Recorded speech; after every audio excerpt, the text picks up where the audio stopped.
రక్షకుడైన యేసుక్రీస్తు ఘననామంలో చేరుకోడి వచ్చిన మీ అందరికీ నిండు వందనాలు. అందరూ బాగున్నారా? ఒకసారి అందరూ స్తోత్రం చెప్పండి గట్టిగా. హల్లెలూయా. చాలా సంతోషం. ప్రభు మనకిచ్చిన ఈ సమయం చాలా విలువైంది, చాలా ఘనమైంది, చాలా ఆశీర్వాదకరమైంది. కొద్ది నిమిషాలు వాక్యం మీద మీ మనసు, మీ ఆలోచన, మీ గురి నిలపాలని మీ అందరికీ నేను ఆహ్వానాన్ని తెలియచేస్తున్నాను. పరిశుద్ధ గ్రంథంలో మనం చదివినటువంటి కీర్తన భాగంలో నుండి మరి ప్రతి 8 వచనాలు ప్రతి వారం మనం ధ్యానం చేస్తున్నాం. కానీ ప్రతి వచనాన్ని ధ్యానం చేయడానికి కుదరదు. మనకున్న సమయం ఒక 45 నిమిషాలు ఉంటుంది, లేకపోతే 50 నిమిషాల నుండి గంట లోపు మనకుంటుంది. ఈ సమయంలోనే ఉన్న వచనాలన్నీ వివరణ చేయడం సమయం కుదరదు, చాలదు. అందువల్ల 1-2 మంచి మరి విశ్వాసికి ఆత్మీయ జీవితానికి ప్రయోజనకరం అవుతాయి అనుకున్న సందర్భాలను తీసుకొని మీతో పంచుకోవడం జరుగుతుంది. ఈరోజు మీకు 2 విషయాలు జ్ఞాపకం చేస్తాను. 133వ వచనం. 133వ వచనం. నీ వాక్యమును బట్టి నా అడుగులు స్థిరపరచుము, ఏ పాపమును నన్ను ఏలనీయకము. ఈ మాటలు నాతో పాటు మీరందరూ చెప్పండి. నీ వాక్యమును బట్టి నా అడుగులు స్థిరపరచుము. మళ్ళా చెప్దామా? నీ వాక్యమును బట్టి, నీ వాక్యమును బట్టి నా అడుగులు స్థిరపరచుము, ఏ పాపమును నన్ను ఏలనీయకము. ప్రభు తన మాటలు మన కొరకు ఆశీర్వదించునుగాక. మనం చదివిన లేఖన భాగాల మీద మనసు పెట్టండి. భక్తుడు తను స్థిరపరచమని దేవుని సన్నిధిలో కోరుకుంటున్నాడు. విశ్వాసి కొంతకాలం గడుస్తున్నప్పుడు, రోజు రోజుకి, నెల నెలకి, వారం వారానికి, అలాగా ప్రతి సంవత్సరం గడిచే కొద్దీ విశ్వాసి తన ప్రవర్తనలో, తన విశ్వాస జీవితంలో ఏమవ్వాలంటే స్థిరత రావాలి.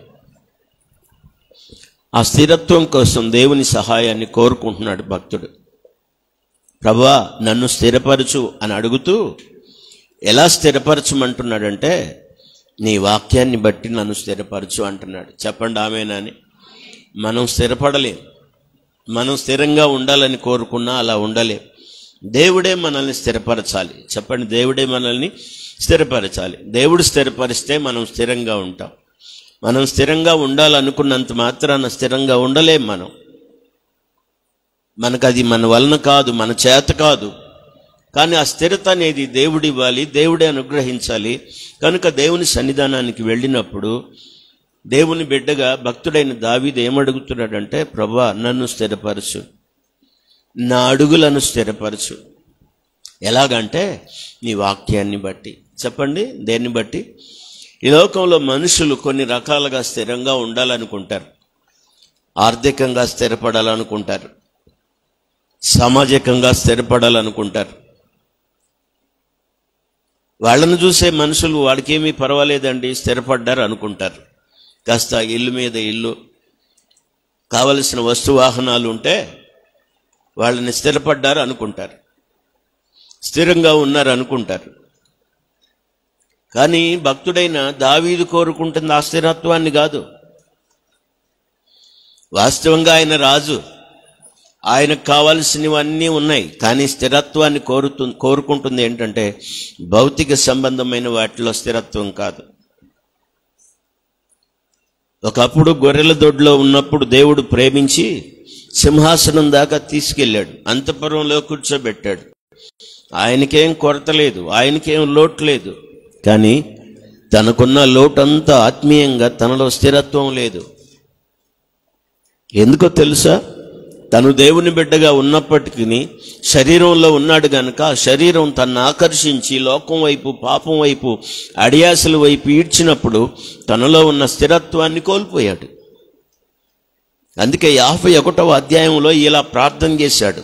కీర్తన గ్రంథం 51వ కీర్తనలో ఒక మంచి మాట రాయబడింది. చూడండి, పరిశుద్ధ గ్రంథంలో నుండి ఈ మాటలు మీరు జాగ్రత్తగా చూడాలి. ఒకరోజు దేవుని సన్నిధికి వెళ్ళి, ప్రభువా నాకు స్థిర మనస్సు కలుగు చేయని అడుగుతాడు.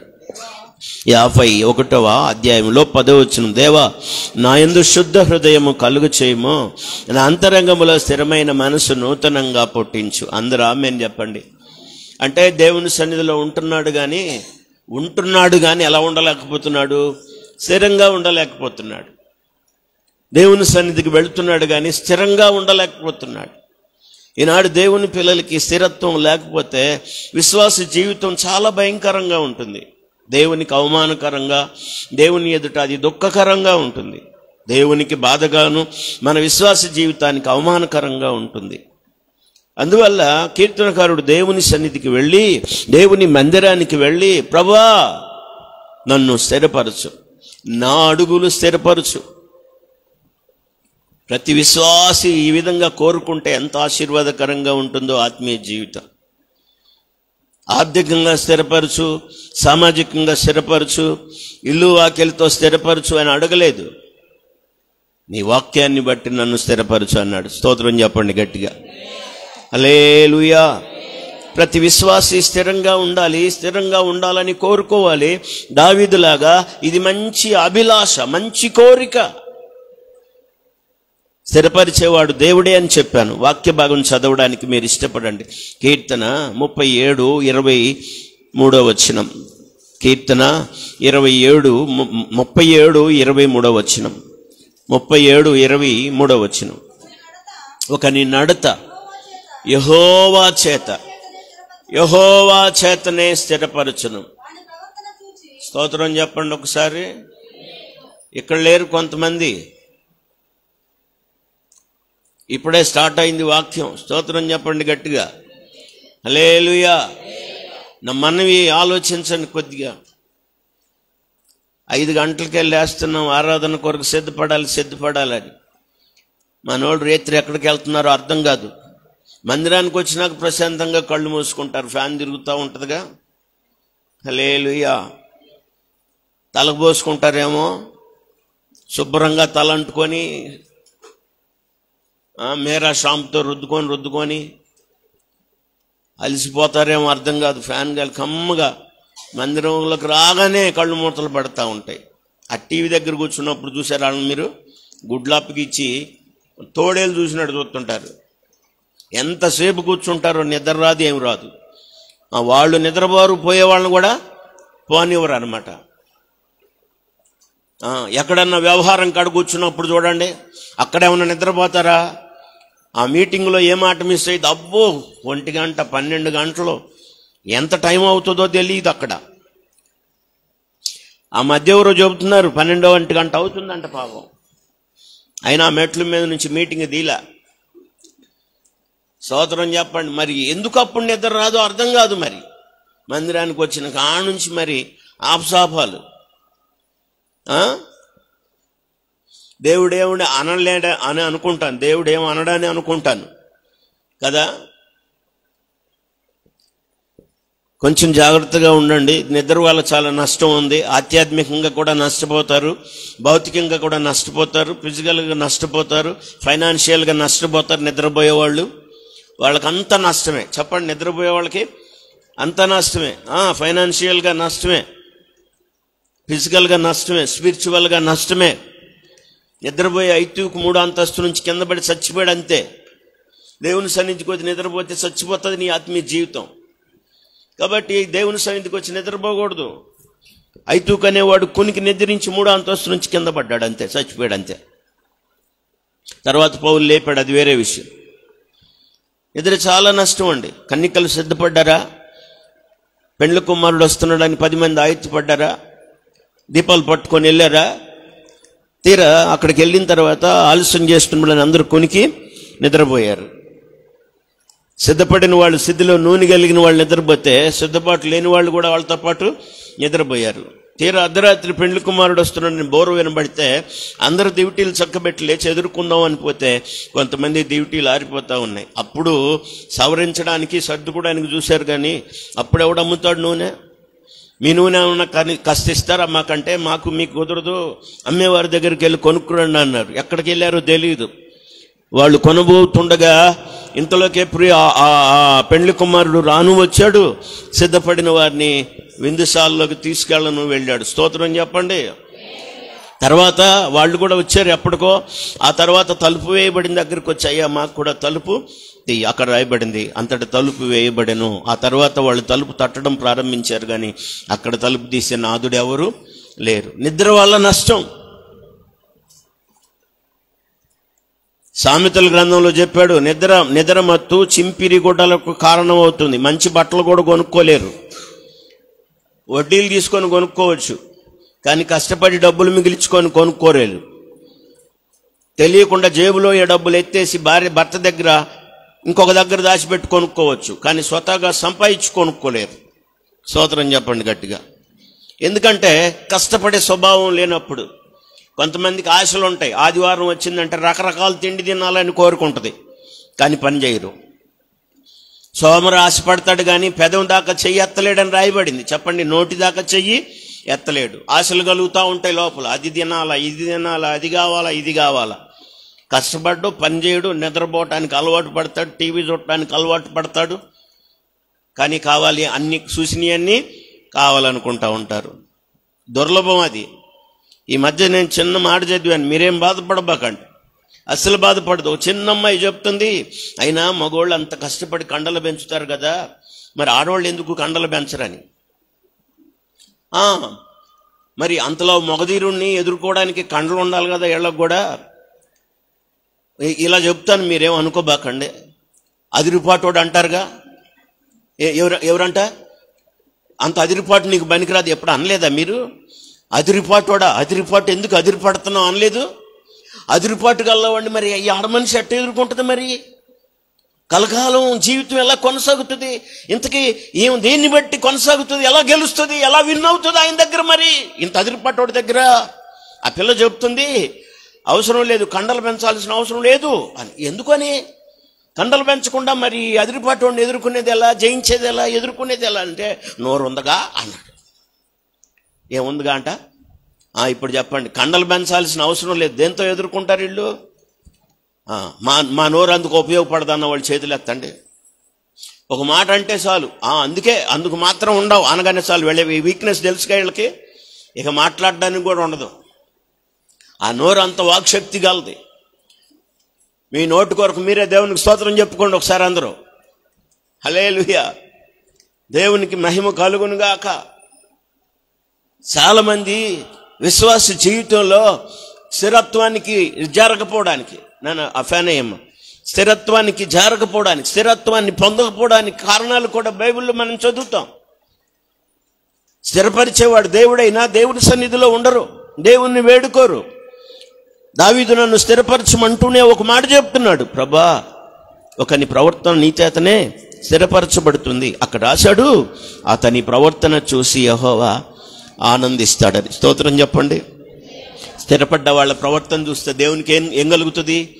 ఆనందం కలుగుతుంది. నీ ప్రవర్తన స్థిరత్వం లేకపోతే, నీ విశ్వాస జీవితం స్థిరత లేకపోతే, నీ ప్రవర్తన వలన దేవునికి ఆనందం రాదు, దేవునికి సంతోషం కలగదు. దేవుడు నిన్ను చూసి మెచ్చడు, నీ స్థితిని బట్టి దేవుడు ఆనందపడడు. జాగ్రత్తగా విశ్వాస జీవితాన్ని కొనసాగించాలి. దావీదులాగా కోరుకోవాలి, ప్రభా నేను మందిరానికి వెళ్ళడం రావడం కాదు, నా విశ్వాస జీవితానికి స్థిరత కావాలి, నా ఆత్మీయ జీవితానికి స్థిరత కావాలి. దాన్నివ్వు, నువ్వే నన్ను స్థిరపరచు. ఇలా అడిగినందుకు, ఇలా ప్రార్థన చేసినందుకు దేవుడు ఏం చేశాడో తెలుసా? వాక్యం చదవగలిగిన వాళ్ళు వాక్యం చూడండి. 3వ మాట చెప్తున్నాను. 1, స్థిరపరచమని కోరుకున్నాడు, స్థిరపరిచేవాడు దేవుడే అని గ్రహించాడు. తర్వాత 3వది, నన్ను స్థిరపరచు ప్రభువా అని ప్రార్థన చేసినందుకు ప్రతిగా దేవుడు ఏం చేశాడు? కీర్తన 40వ కీర్తన 2వ వచనం. కీర్తన 40వ కీర్తన 2వ వచనం. నాశనకరమైన గుంటలో నుండి, జిగటగల దొంగ ఊబిలో నుండి ఆయన నన్ను పైకెత్తెను, నా పాదములు బండ మీద నిలిపి నా అడుగులు స్థిరపరిచను. చప్పట్లు కొట్టి అందరూ స్తోత్రం చెప్పండి.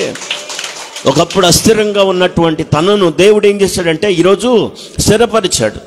కదిలిపోతున్న తన నడతను, కదిలిపోతున్న తన పాదాలను, సడలిపోతున్న తన పాదాలను దేవుడు ఏం చేశాడంటే స్థిరపరిచాడు. కారణం ఏమిటి అంటే దేవుని సన్నిధికి వెళ్ళి ప్రభువా నా అస్థిరత్వాన్ని చూడు, నన్ను స్థిరపరచు అని వేడుకున్నాడు. విశ్వాసి దేవుని సన్నిధిలోకి వెళ్ళినప్పుడు, దేవుని మందిరానికి వెళ్ళినప్పుడు ప్రభువా నా ప్రవర్తన స్థిరపరచు, నా భక్తి జీవితాన్ని స్థిరపరచు, నా విశ్వాస జీవితాన్ని స్థిరపరచు. సంవత్సరాలు మారుతున్నాయి కానీ స్థిరంగా ఉండలేకపోతున్నాను. మందిరానికి వెళ్తామా, వాక్యం విన్నప్పుడు కొంత ఆలోచన మనకు కలుగుతుంది, ప్రభువా నీ సన్నిధిలో నీ వాక్యం ప్రకారం జీవించాలని అనుకుంటాం కానీ ఒక్క వారం కూడా పనిచేయదు అది. చెప్పండి, ఎంత? ఒక్క వారం కూడా పనిచేయదు అది, ఒక్క నెల కూడా పనిచేయదు అది. ఏది వద్దు అనుకుంటావో దాన్నే చేస్తావు, ఏది మాట్లాడకూడదు అనుకుంటే అదే మాట్లాడతావు, ఏది చూడకూడదు అనుకుంటే అదే చూస్తూ ఉంటావు. అప్పుడు స్థిరత్వంగా ఉన్నట్ట, స్థిరపడ్డట్ట, అప్పుడు నువ్వు స్థిరమైనట్ట. మనం దేవుని సన్నిధిలో ఇలా కోరుకోవడం ఎంత ఆశీర్వాదం. దావీదు అడుగుతున్నాడు, ప్రభా నా స్థిరతను చూడు, నేను స్థిరంగా బ్రతకలేకపోతున్నాను, నా మనస్సులో స్థిరత్వం లేదు, ఆందోళన, రకరకాల ప్రతిస్పందనలు నాలో కలుగుతూ ఉన్నాయి, ప్రభా నన్ను స్థిరపరచని కోరుకుంటే ఆ స్థిరత్వాన్ని దేవుడే ఇచ్చాడు. బండ మీద నిలిపాడంట. స్తోత్రం చెప్పండి. ఆ బండ క్రీస్తే. చెప్పండి, ఆ బండ యేసుక్రీస్తులో దేవుడు నిన్ను స్థిరపరచును గాక.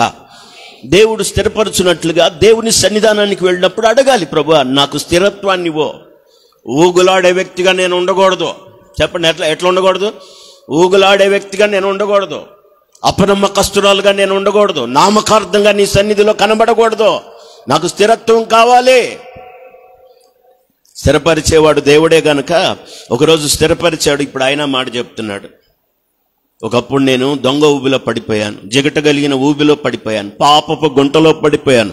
అక్కడి నుంచి దేవుడు నన్ను లేపి నా పాదాలు బండ మీద నిలిపి నా అడుగులు ఏం చేశాడంటే స్థిరపరిచాడు. చెప్పండి కూడా అందరూ స్తోత్రం చెప్పండి గట్టిగా, హల్లెలూయా.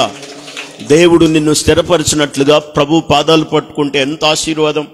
ఒకవేళ మనం స్థిరపడకపోవడానికి కారణం తెలుసా? ఎందుకు స్థిరపడలేకపోతున్నాం? స్థిరపడలేకపోవడానికి కారణాలు ఏంటి? 1, 2 మీకు నేను జ్ఞాపకం చేస్తాను. స్థిరపరిచేవాడు దేవుడు. స్థిరపరచడానికి ఆయన సహాయం చేస్తూనే ఉంటాడు. 2 దినవృత్తాంతాల గ్రంథం త్వరగా 26వ అధ్యాయం 15వ వచనంలో దేవుని సహాయం కొరకు కోరుకొని దేవుని సహాయం కొరకు ఎదురు చూసినటువంటి ఒక రాజు ఉన్నాడు. ఆ రాజును మీకు పరిచయం చేస్తాను. చూడండి దయచేసి, చదవాలి. 2 దినవృత్తాంతాల గ్రంథం 26:15.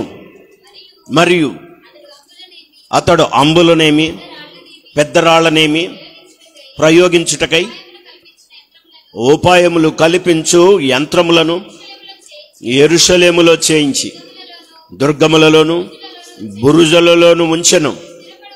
ఇక్కడ వాక్యాన్ని పట్టుకోండి మీరు. అతడు స్థిరపడు వరకు అతనికి ఆశ్చర్యమైన సహాయము కలిగెను. స్తోత్రం చెప్పండి.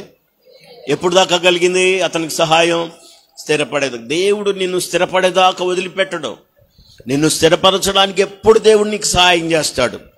అతనికి సహాయం కలిగిందంట.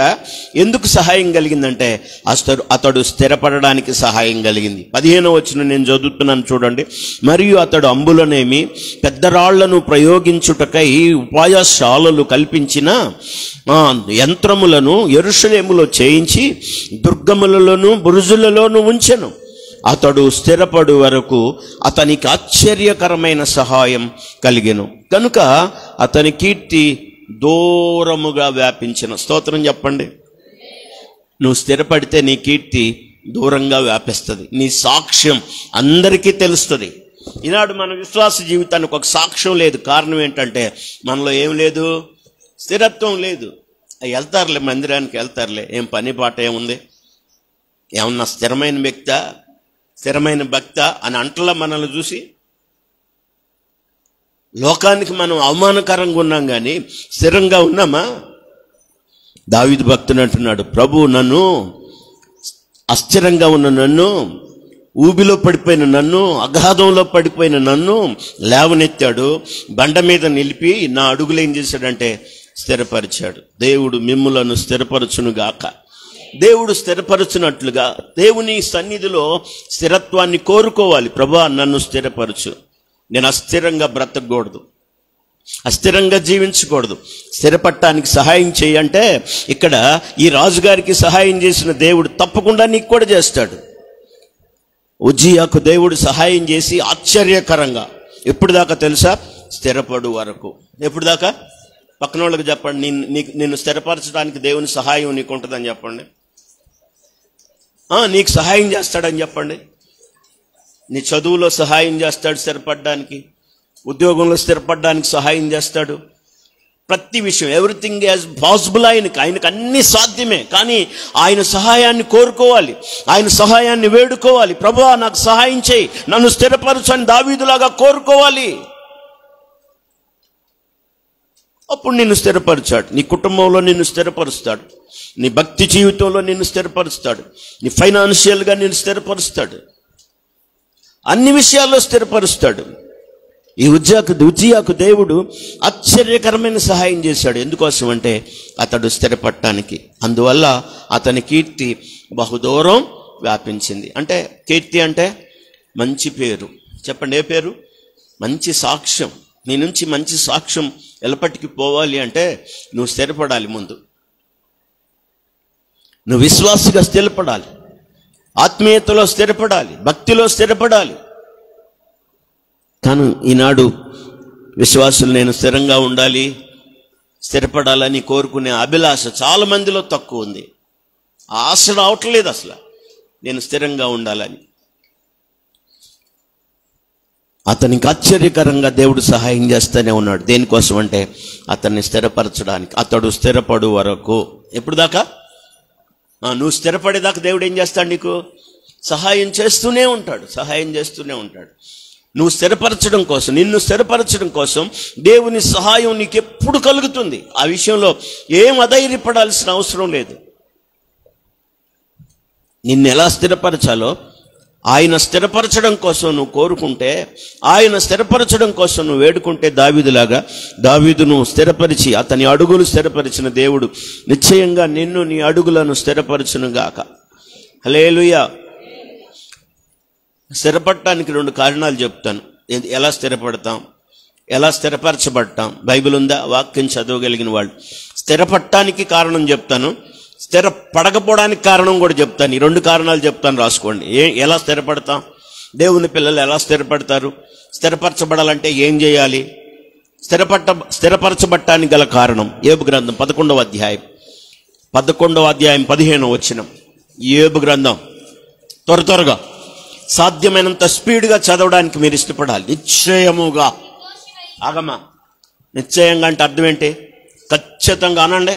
నిశ్చయముగా నిర్దోషివై నీవు సంతోషించదు, నిర్భయుడవై నీవు స్థిరపడి ఉందువు. ఎప్పుడు?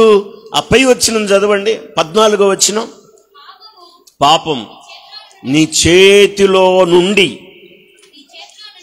నీ చేతిలో ఉండడం చూసి నీవు దానిని విడిచిన ఎడల, నీ గుడారములో నుండి దుర్మార్గతను నీవు కొట్టివేసిన ఎడల నిశ్చయముగా నిర్దోషివై సంతోషించదవు, నిర్భయుడవై స్థిరపడి ఉందు. 2 చేతులైతే స్తోత్రం చెప్పండి.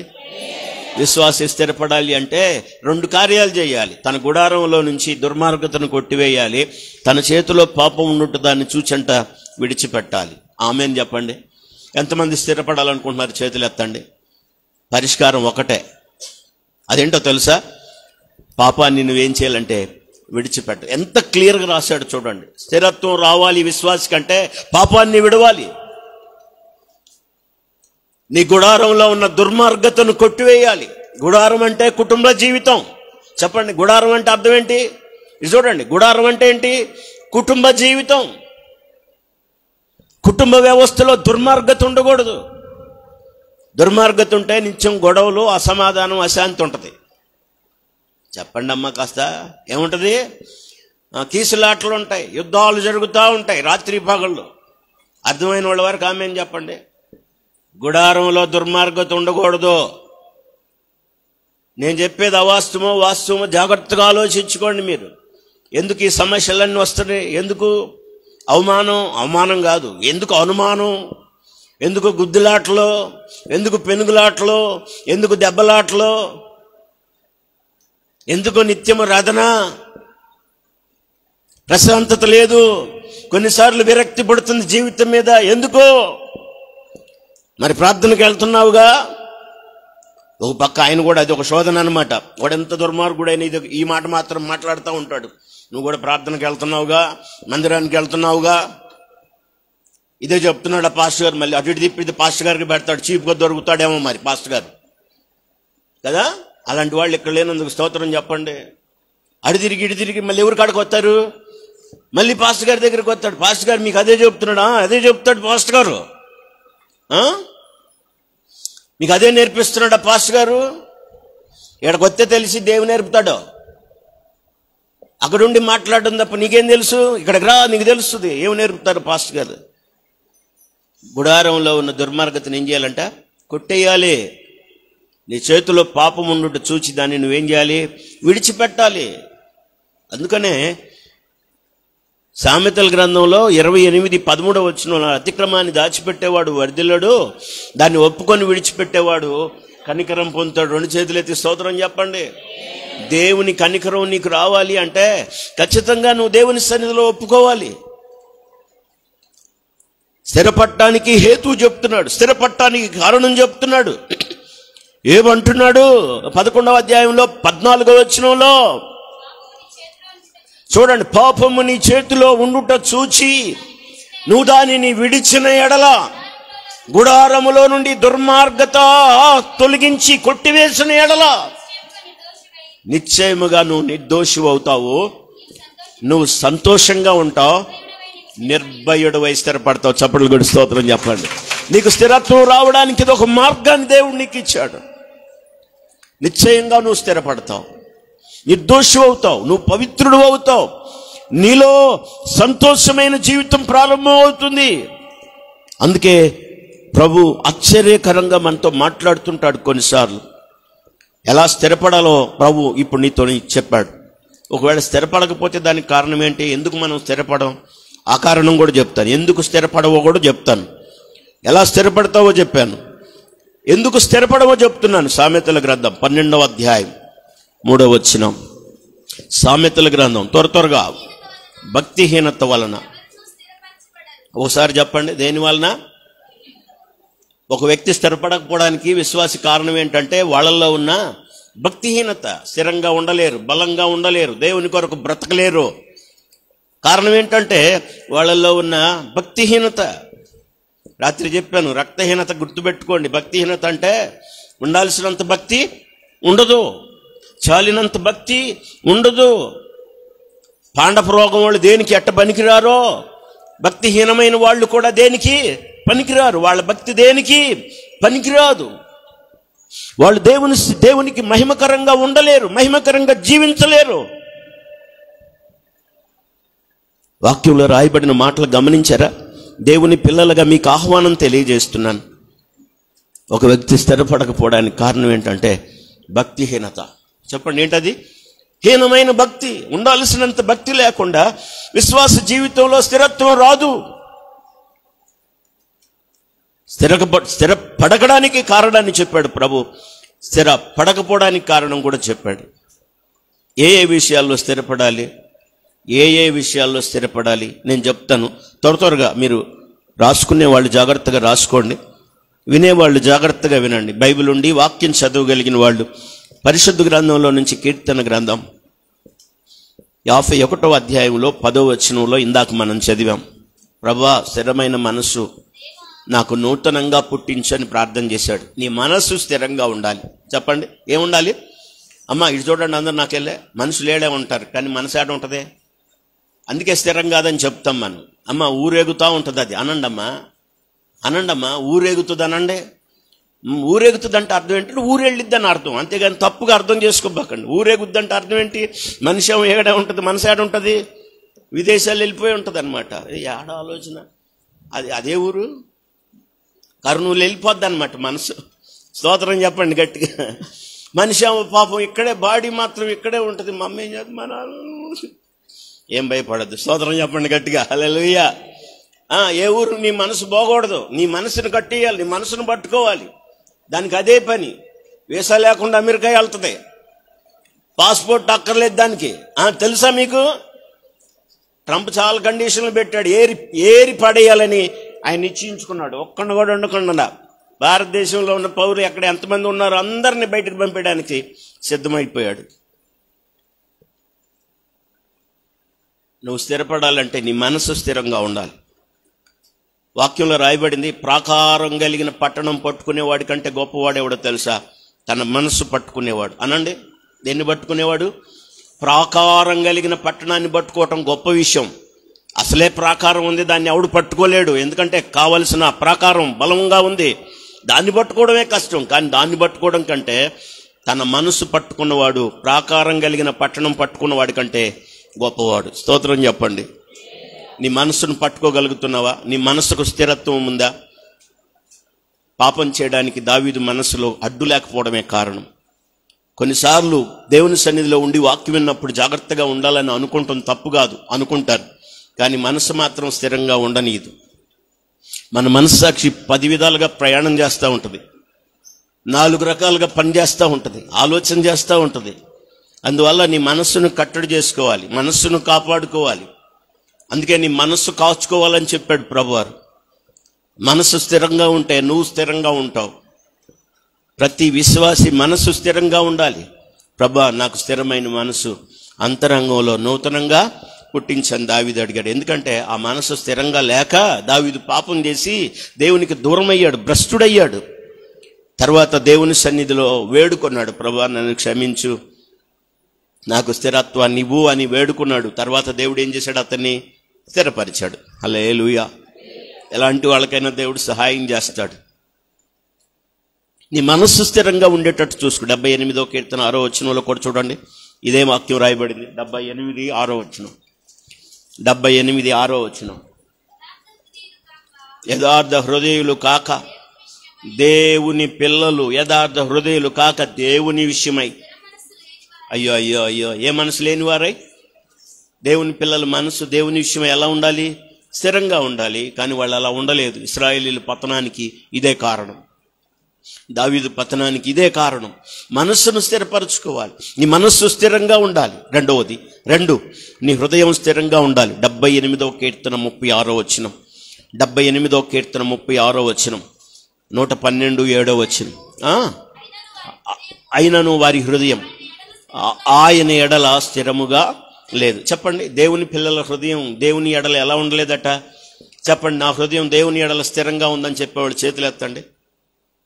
ఓ తీర్మానం అయితే చేస్తున్నాం కానీ, నమ్మాం, బాప్తిసం తీసుకున్నాం కానీ నా హృదయం స్థిరంగానే ఉంది దేవుని ఎడల అని చెప్పేవాళ్ళు ఎంతమంది ఉన్నారు? నీ మనస్సాక్షి ఒప్పుకుంటుందా? నీ హృదయం ఒప్పుకుంటుందా? వెంబడిస్తున్నారు. ఐగుప్తునైతే విడిచిపెట్టారు కానీ కానానుకు చేరకముందు వాళ్ళ హృదయం దేవుని ఎడల ఎలా ఉండలేదంటే స్థిరంగా ఉండలేదు. చెప్పండి, ఎలా ఉండలేదు? వాళ్ళ హృదయం నిండా విడిచి వచ్చిన ఐగుప్తు ఆశలే, ఐగుప్తులో ఊహలే, ఐగుప్తు యొక్క కలలే, ఐగుప్తు ఆహారమే వాళ్ళకి కనబడతా ఉంది. అందుకే కానాను దేశానికి దగ్గరికి వెళ్తున్నా కూడా వాళ్ళ హృదయం ఎటువైపు ఉందంటే ఐగుప్తు వైపు ఉంది. అందుకే వాళ్ళు కానాను దేశానికి వారసులు కాలేకపోయారు. దేవుని పిల్లల హృదయం స్థిరంగా లేకపోతే మన భవిష్యత్తును, మనం ముందున్న గమ్యానికి మనం వారసులం కాలేం, దాన్ని పట్టుకోలేం, దాన్ని చేరలేం. అందుకే దేవుని పిల్లలుగా మీకు ఆహ్వానం తెలియచేస్తున్నాను. మన హృదయాన్ని స్థిరపరచుకోవాలి. నేను దేవుని కొరకు బ్రతకాలి, దేవునిలో బ్రతకాలి. ప్రభా, స్థిరత్వాన్ని నాకు ఇవ్వని భక్తుల్లాగా వేడుకోవాలి, కోరుకోవాలి, ఆయన పాదాలు పట్టుకోవాలి. నంబర్ 3, మూడవది జ్ఞాపకం చేస్తాను. 112 7 కూడా చదివారా? వాని హృదయం యెహోవాను, పై మాట కూడా చదువున్నాను. అట్టివారు దేవుని వాక్యం ప్రకారం జీవించి ఎవరైతే బ్రతుకుతారో అట్టివారు ఎప్పుడూ కదిలింపబడరు. నీతిమంతులు నిత్యము జ్ఞాపకంలో ఉంటారు. వారి హృదయం యెహోవాను ఆశ్రయించి. ఎలా ఉంటుందంట? దేవుని ఆశ్రయించే వారి హృదయం ఎలా ఉంటుంది? పక్కన వాళ్ళని అడగండి, నీ హృదయం స్థిరంగా ఉందా అని. డౌట్. ఆ మాట అసలు అడగటమే, ఒకవేళ అడుగుతుందేమో ఏమని ముందు ఆమె రియాక్షన్ వేరుగా ఉంటుంది. నన్ను అడుగుతామేమో కానీ ముందు నీది చూసుకో అన్నట్టు చూస్తుంది ఆమె. అలాంటి వాళ్ళు ఇక్కడ లేనందుకు స్తోత్రం చెప్పండి. దేవుని పిల్లలు జాగ్రత్త. నీ హృదయం ఎలా ఉండాలి? స్థిరంగా ఉండాలి. ఎందుకో తెలుసా? ఇర్మియా గ్రంథంలో అన్నాడు, హృదయం అన్నిటికంటే మోసకరమైంది, అది ఘోరమైన వ్యాధి గల, దాన్ని గ్రహించేవాడు ఎవడు లేడు. బయటికి కనబడటానికి నా బట్టలు తెల్లగా ఉండొచ్చు కానీ నా హృదయం తెల్లగా ఉందని నువ్వు ఎలా చెప్తావు? అందంగా బయటకు ఆకారంగా ఉన్నావు కానీ లోపల అంతరంగంలో అందం ఉందా? లోపల అంతరంగ సౌందర్యం ఉందా? అందుకే హృదయం అన్నిటికంటే మోసకరమైంది. బయటకే సౌందర్యం అంతా, బయటకే ఫెయిర్నెస్ అంతా, లోపలంతా కుళ్ళు, కుట్ర, కాపటం, ద్వేషం, అసూయ, మత్సరం, కుచ్చితం, అలాంటివి ఎవరిలో లేనందుకు స్తోత్రం చెప్పండి. అదేంది అలా చూస్తున్నారు? అర్థమవుతుందా లేదా? అర్థం అవట్లేదా? అర్థమవుతే మళ్ళా ప్రారంభించి చెప్తాను, టైం పోతే పోయింది. ఆమెను చెప్పండి. ఎక్కడండి విశ్వాసం? ఎక్కడా? ఎలాంటి స్థితిలో మనం ఉంటున్నాం? ఈ మాటలు గమనించాలి. నంబర్ 3, మూడవది జ్ఞాపకం చేస్తాను. 119 5వ వచనంలో మన ప్రవర్తన స్థిరపడాలి. మన ప్రవర్తనలో మనం స్థిరంగా ఉండాలి. 119 5వ వచనం, ఆహా నీ కట్టడలను గైకొనున్నట్లు నా ప్రవర్తన స్థిరపడితే ఎంత మేలు. అందరూ ఆమేన్ చెప్పండి. ఏది మేలంట? ఒక వ్యక్తి గాని ప్రవర్తనలో స్థిరపడితే అది నాకెంతో మేలు. ఆయన కోరుకుంటున్నాడు, ఆహా నా ప్రవర్తన స్థిరపడితే ఎంత మేలు. అంటే ఇప్పుడు దాకా ఏం లేదని అర్థం. స్థిరత్వం లేదు, మేలుగా లేదు, ఆశీర్వాదకరంగా లేదు, సంతోషకరంగా లేదు. కాబట్టి అడుగుతున్నాడు, ప్రభువా నా ప్రవర్తన స్థిరపడితే ఎంత మేలో. దేవుని పిల్లల ప్రవర్తన స్థిరపడాలి. ప్రవర్తన విషయంలో దేవుని పిల్లలు స్థిరత్వానికి రావాలి. అది దేవుడు కోరుకునే విషయం. నీ మనస్సులో, నీ హృదయంలో, నీ ప్రవర్తనలో స్థిరత్వం రావాలి. దాన్ని దేవుడు ఇష్టపడతాడు. నంబర్ 4, 4 చెప్తాను. 119వ కీర్తన 119లో 133 ఈరోజు మన అంశంలో భాగం. నీ వాక్యమును బట్టి అనండి. మన అడుగులు ఎటు పడితే అటు వెళ్ళకూడదు, ఎటు పడితే అటు అడుగులు వేయకూడదు. దాంట్లో మనకేం రావాలంటే స్థిరత్వం రావాలి. చేయి పట్టుకో నడిపించు అని పాట పాడతాం. చేయి పట్టుకో నడిపించు, నువ్వే నడిపించు అని పాట పాడతాం. కానీ ఆయన ఎప్పుడు పట్టుకుంటాడు, మనమే ఎప్పుడో వదిలేస్తుంటాం. ఎప్పుడు పట్టుకొని ఉండాలనుకుంటాడు ఆయన, ఎప్పుడు నడిపించాలనుకుంటాడు. నడిపిస్తాడు నా దేవుడు, శ్రమలోనైనా నన్ను విడువడు. నడిపిస్తాడు నా దేవుడు, శ్రమలోనైనా నన్ను విడువడు. అడుగులు తడబడక, అడుగులు తడబడిన, అలసట పైబడిన, చేయి పట్టి వెన్ను తట్టి చక్కని ఆలోచన చెప్పి, చేయి పట్టి వెన్ను తట్టి చక్కని ఆలోచన చెప్పి నడిపిస్తాడు నా దేవుడు, శ్రమలోనైనా నన్ను విడువడు. నడిపిస్తాడు నా దేవుడు, శ్రమలోనైనా నన్ను విడు. అందరూ దేవునికి స్తోత్రం చెబుదామా? మన ప్రవర్తన స్థిరపడాలి, మన అడుగులు స్థిరపరచబడాలి. ఈ 4 విషయాలు గుర్తుపెట్టుకో. నీ మనసు స్థిరంగా ఉందా? నీ హృదయం స్థిరంగా ఉందా? నీ ప్రవర్తన స్థిరపడిందా? నీ అడుగులు స్థిరపడ్డాయా? కీర్తనకారుడు అడిగితే, నా అడుగులు దేవుడు బండ మీద నిలబెట్టి ఏం చేశాడు? స్థిరపరిచాడు. దేవుడు దావీదును స్థిరపరిచిన దేవుడు నీ పాదాలను బండపైన నిలిపి స్థిరపరచును గాక. ఆయనకు అప్పగించుకో. దావీదు నన్ను స్థిరపరచు అని అడిగినప్పుడు స్థిరపరిచాడు దేవుడు. అస్థిరంగా ఉన్న దేవుడు, అస్థిరంగా ఉన్న తనను స్థిరపరిచాడు దేవుడు బండ మీద నిలబెట్టి. నువ్వు కూడా అడుగు, నిన్ను కూడా స్థిరపరుస్తాడు. స్థిరపడటం కోసం ఉజ్జయాకు ఆశ్చర్యకరమైన సహాయం చేసిన దేవుడు నీకు కూడా సహాయం చేస్తాడు. కొన్ని ఎగ్జాంపుల్స్ కూడా చెప్పాను. స్థిరపడటానికి కారణం ఏంటి? నీ చేతిలో పాపం ఉన్నదని తెలిసి దాన్ని నువ్వు విడిచిన ఎడల నీ గుడారంలో ఉన్న దుర్మార్గత నువ్వు కొట్టివేసిన ఎడల పవిత్రుడివై నిర్దోషివై సంతోషిస్తావు, నిశ్చయంగా స్థిరపడతావు. హల్లెలూయా. ఒకవేళ స్థిరపడకపోతే కారణం ఏంటని చెప్పాడు? భక్తిహీనత వలన ఎవరునూ, చెప్పండి, భక్తిహీనంగా జీవించే వాళ్ళు స్థిరంగా ఉంటారా? భక్తిహీనంగా బ్రతికే వాళ్ళు ఎవరు స్థిరంగా ఉండరు. వాళ్ళకి అస్థిరమే అస్థిరమే అస్థిరమే. అది మీ అందరికీ అస్థిరత్వం దూరమగును గాక. చెప్పాలి గట్టిగా హల్లెలూయా. మనం ఏ ఏ విషయాల్లో మరి ఏ విషయాల్లో స్థిరంగా ఉండాలో మనం ఇప్పటి వరకు ప్రభు చెప్పడం, జ్ఞాపకం చేయడం విన్నాం. ఇంకో 3 కారణాలు చెప్తాను. అవి ఎందు విషయాల్లో మనం స్థిరంగా ఉండాలి, ఎందు విషయాల్లో ఏ విషయమై మనం స్థిరంగా ఉండాలి. 3 కారణాలు చెప్పి షార్ట్గా ముగిస్తాను. మొదటిది అపోస్తలుల కార్యముల గ్రంథం 16వ అధ్యాయం 5వ వచనం. ఏ ఏ విషయాల్లో స్థిరంగా ఉండాలి మనం? అపోస్తలుల కార్యముల గ్రంథం 16వ అధ్యాయం 5వ వచనం. గనుక సంఘములు విశ్వాసమందు స్థిరపడి. చాలండి, చెప్పండి. విశ్వాసులు సంఘం దేంట్లో స్థిరపడాలి? విశ్వాసంలో స్థిరపడాలి. విశ్వాసులు దేంట్లో స్థిరపడాలి? విశ్వాసంలో స్థిరపరచబడాలి.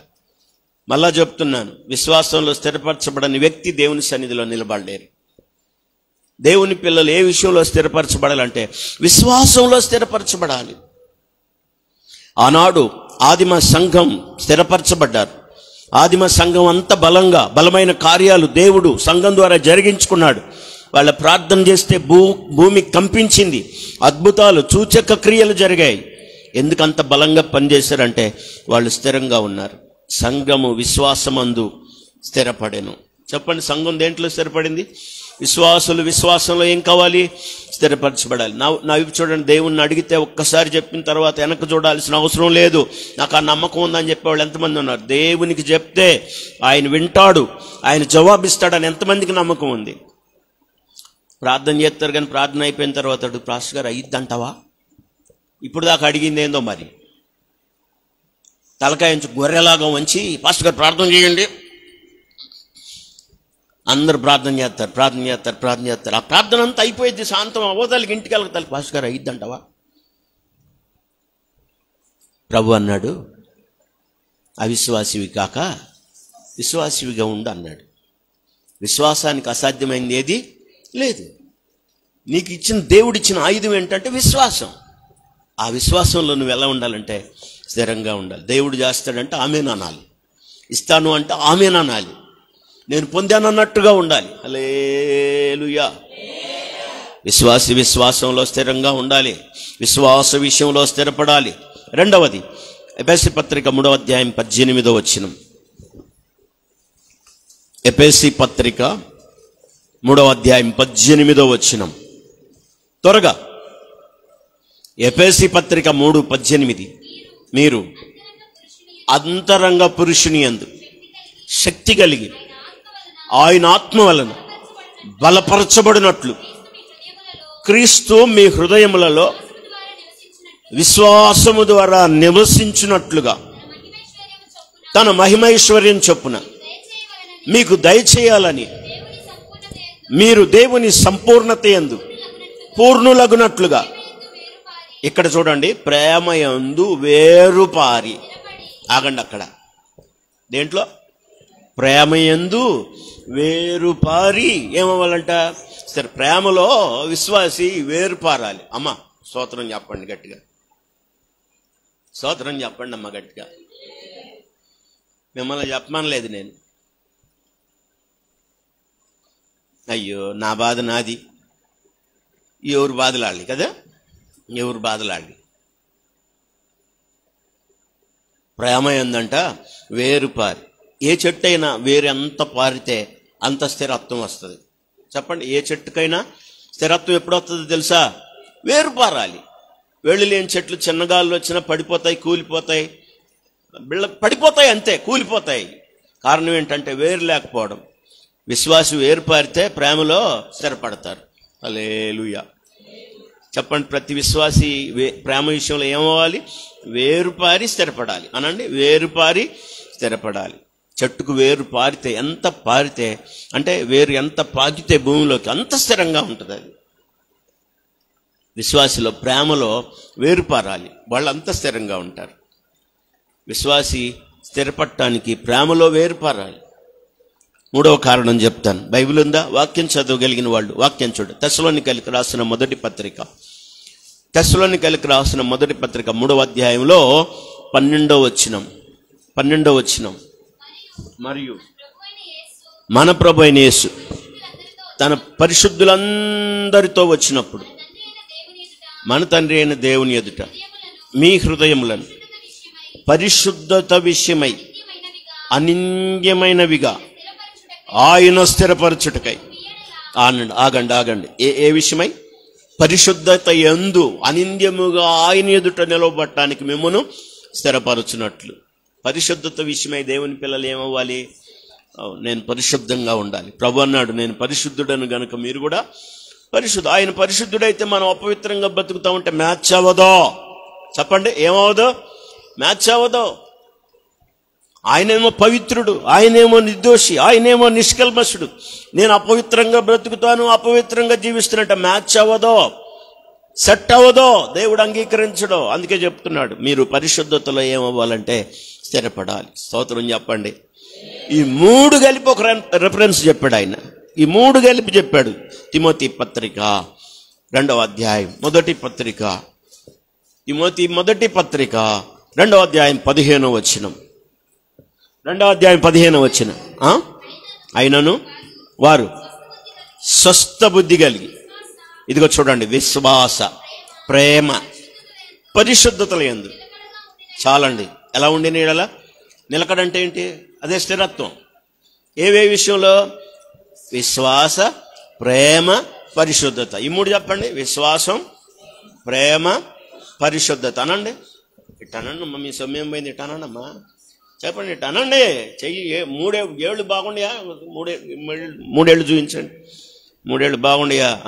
మొదటిది విశ్వాసం, రెండవది ప్రేమ, మూడవది. ఈ 3 నీకేం రావాలి? స్థిరత్వం రావాలి. ప్రేమ లేదు, దోమ లేదు, ప్రసంగం లేదంటే నీ విశ్వాస జీవితం భ్రష్టు పడుతుంది. ప్రేమలో నువ్వు వేరుపారాలి, విశ్వాసంలో వేరుపారాలి, పరిశుద్ధతలో వేరుపారాలి. అప్పుడు నువ్వు స్థిరంగా ఉంటావు. నీ విశ్వాసం ఆశ్చర్యంగా దీవించబడుతుంది, నీ బ్రతుకు ఆశ్చర్యకరంగా ఆశీర్వదించబడుతుంది. దావీదు అలా స్థిరపరచబడ్డాడు కనుక దేవుని సన్నిధిలో నిలబడ్డాడు. దావీదుని గురించి ఒక సాక్ష్యం ఎప్పుడు చెప్తుంటాను. ప్రభు ఇద్దరే వ్యక్తులు, 2 సాక్ష్యాలు మనం వింటాం. ప్రభు 2 గురించి మాత్రమే సాక్ష్యం చెప్పాడు. ఎవరి గురించి అంటే, ఒకటి దావీదుని గురించి, రెండవది హానోకుని గురించి. హానోకు దేవునికి ఇష్టడై ఉండేనని సాక్ష్యం పొందాను. దావీదు దేవునికి ఇష్టానుసారుడని సాక్ష్యం పొందాడు. ఆ సాక్ష్యం వాళ్ళని దేవుని ముందు నిలబెట్టింది. మనం కూడా ఈ సాక్ష్యాన్ని పొందుకోవాలి. అలా సాక్ష్యం పొందడానికి కారణం ఏంటంటే, వాళ్ళు స్థిరంగా దేవుని కొరకు నిలబడ్డారు. ఇక 2వ అంశం చెప్పడానికి నాకు సమయం లేదు. నా అడుగులు స్థిరపరచు అన్నాడు, అది చెప్పడానికే సమయం అయిపోయింది. 2వ భాగం ఏంటంటే, ఏ పాపం నన్ను ఏలనీయదు. ఇది ఇంకో గంట పట్టిద్ది. మరి ఉప్మా ఆరిపోద్ది, ఇది ఇంకో గంట పట్టిద్ది. కానీ ప్రభు అవకాశం ఇస్తే ఎప్పుడన్నా జ్ఞాపకం చేస్తాను. అక్కడ అన్నాడు, నన్ను స్థిరపరిచిన తర్వాత ఏ పాపం నన్ను, అది 2వ అంశం. అది మరి అది ఎప్పుడు చెప్పాలి? ఇట్లానే ఇది గంట నడిస్తే అది ఇంకొక గంట నడుస్తుంది. మరి అప్పుడు దాకా మనం ఎలా ఉంటాం? చేపలా గిలగిలగిలో కొట్టుకుంటుంది ప్రాణం. అసలు 9 గంటలకు మా పనులు అవ్వట్లేదు, ఆమెలో హడావుడి చేసి మీరేగా కావాలని కోరుకుని 9 గంటలకి, లేదు 11 గంటలకు పెడతాను, 3 గంటల దాకా ఉంటామన్నాడు. స్తోత్రం చెప్పండి, రేపే మారుద్దాం. 3 గంటల దాకా కూర్చుందాం కావాలన్న వాడు స్తోత్రం చెప్పండి. రేపు టాల్పించి 11కు స్టార్ట్ చేద్దాం, 3 గంటల దాకా ఉందాం. మళ్ళీ అట్ట కుదరదు, పెందలాడ అయిపోవాలి, ఏది చల్లారిపోకూడదు.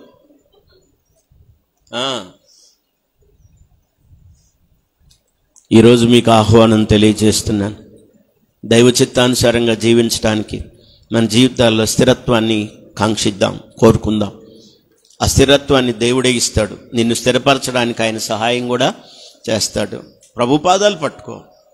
ప్రభు, నన్ను విశ్వాసంలో స్థిరపరచు, నన్ను ప్రేమలో స్థిరపరచు, నన్ను పరిశుద్ధతలో స్థిరపరచు. అడుగు. దావీదును స్థిరపరిచి జిగట కలిగిన దొంగ ఊబిలో నుంచి పైకెత్తి బండ మీద నిలబెట్టి తన అడుగులు ఏం చేశాడంటే స్థిరపరిచాడు. నీ పాదాలను స్థిరపరుస్తాడు దేవుడు. విశ్వాసంలో నీకు స్థిరత్వం రావాలి, ప్రేమలో స్థిరత్వం రావాలి, పరిశుద్ధతలో స్థిరత్వం రావాలి. మన మనసు స్థిరంగా ఉండాలి, మన హృదయం స్థిరంగా ఉండాలి, మన ప్రవర్తన స్థిరంగా ఉండాలి, మన అడుగులు స్థిరంగా ఉండాలి. దేవుని కొరకై వేసే ప్రతి అడుగు మహిమకరంగా వేయడానికి దేవుడు పరిశుద్ధాత్మ ద్వారా కృప మనందరికీ దయచేయును గాక. తలలు వంచండి, ప్రార్థన చేసుకుందాం. తలలు వంచండి, ప్రార్థన.